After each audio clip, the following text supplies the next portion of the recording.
Have you ever had one of those moments where you've achieved something you didn't quite think you could achieve? You accomplished something you didn't quite know you could accomplish, and in that moment, you're like, that's amazing! It's exciting, it's humbling, it's wonderful.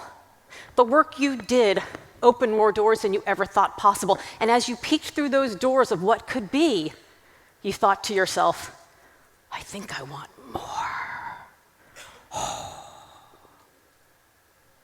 It's amazing, it's exciting, it's wonderful, but also as you see that version of yourself that you never thought was possible, a version of yourself you're starting to see at this event right now, you also felt anxiety, stress, uncertainty, imposter syndrome.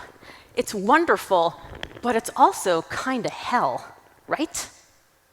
I found myself in this moment. I know that each of you sitting in this event are seeing things that you didn't know might be possible for you. You're seeing the way other people are doing things, and you're like, oh, I thought that I knew what excellence meant, and it's being redefined every single session.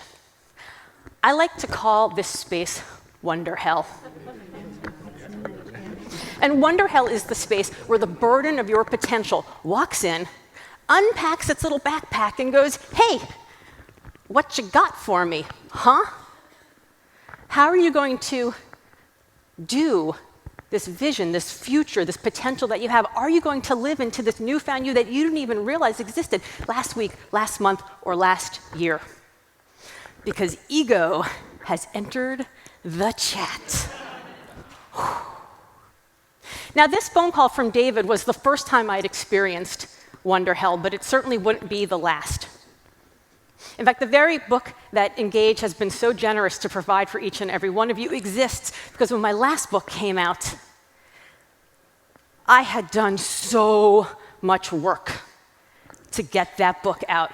I mean, I was traveling all over the place. I was living on airplanes. I was existing on nothing but protein bars and coffee and the bowel-shaking stress that fear offers by the fistful.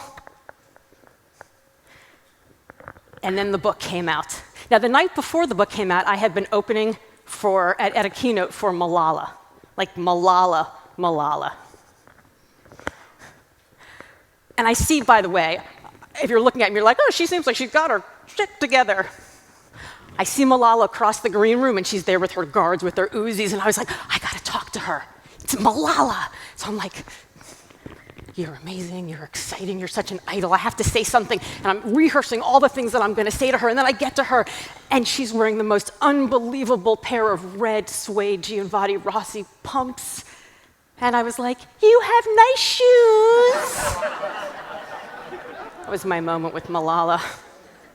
So the next morning, I'm on an airplane, and I'm so tired. And I'm flipping through my phone at the pictures of me on stage and the picture of me with Malala, where, by the way, she looks like this. And I look like this. And then I get a text from my publisher, and the text from my publisher says, congratulations, Limitless just debuted at #2 on the Washington Post bestseller list, right behind Michelle Obama.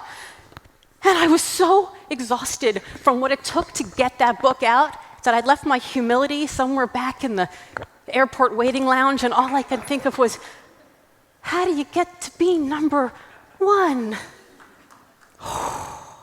Ego had entered the chat. I wanted more.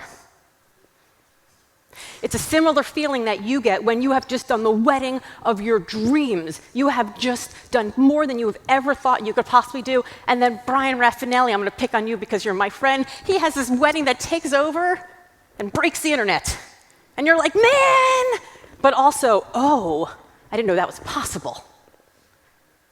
So we have a new definition of success, and the problem is that living in this results-oriented, stressful world where we live on the internet, no one more than in your line of work, we see success in two very specific forms. The first are these slick-back, hustle-born bros. They're jetting off to ink their next deal, like, yeah, man. Yeah. And then they're polar opposites. These chicks. And they are imploring you with all of your Instafluencer might to follow your passion. Okay, I think follow your passion is the spoken word illegitimate sister of the live, laugh, love tattoo. And here's why. Because all this says is all you got to do is find your passion and then follow it, and everything's going to be amazing. But that means the minute you get told no, the minute a client argues with you, the minute you get an annoying client or vendor that flakes out on you in the last minute, you're like, I guess this must be my passion. I guess I should do something else. Everyone says, tell me what you do if you knew you couldn't fail. That's your passion. I'm like, that's nonsense. Tell me what you would do if you knew for sure you would fail. And you would still do it over and over and over until you got it right. My friends, that's your passion. Doesn't your passion deserve that much?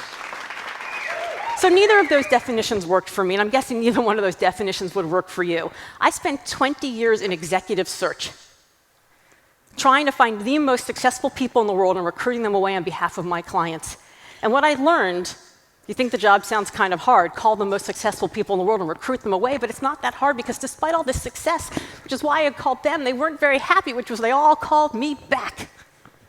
What I realized was that this definition didn't work for me. It didn't work for them. It probably doesn't work for you. So it turns out success isn't the straight line path that we think it's going to be. In fact, it looks a whole lot more like an amusement park. So we're about to hit Christmas, and I learned as I was doing some research for this event that 26% of people who get engaged between Christmas and New Year's. I'm so proud of all of you for taking the time to invest in yourselves here, especially because you know that in a few weeks that phone is going to start ringing again, and it might feel a little bit like this.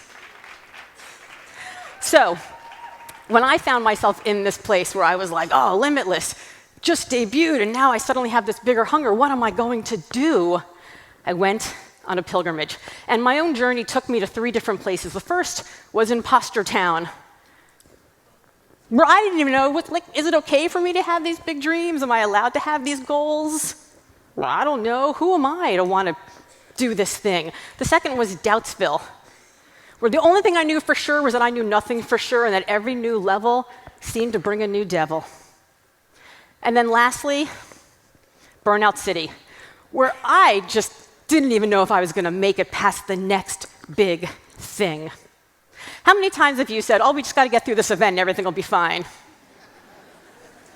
25 years ago, I said to my husband, everything will calm down after the wedding. So I went on this pilgrimage, and I talked to 100 different glass ceiling shatterers, Olympic medalists, startup unicorns, thinkers, creatives, philanthropists, activists, and everyday people like you and me. Each one of the people I talked to told me about doing something they never thought possible. And each one of them also told me how at every age and every stage they experienced crushing imposter syndrome, doubt, uncertainty, envy, burnout, anxiety, imposter syndrome.